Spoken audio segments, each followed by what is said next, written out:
Trump claims Mexico has agreed to halt migration into the U.S., but Mexico's President Sheinbaum has a different take. Is this another diplomatic showdown brewing? Let's dive into the details. During a recent call with Mexico's newly elected President Claudia Sheinbaum, Donald Trump asserted that Mexico agreed to measures that would effectively stop migration across the U.S.-Mexico border.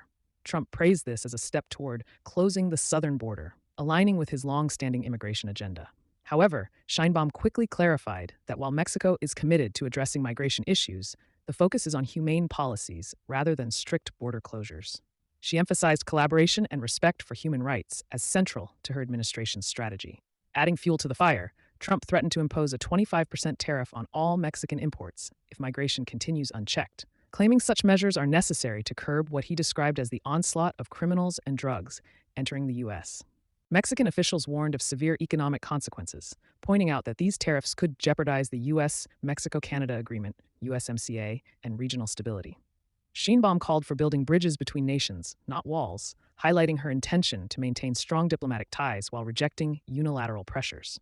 Meanwhile, Canada has entered the conversation as Prime Minister Justin Trudeau holds emergency talks with provincial leaders about potential tariffs targeting Canadian goods.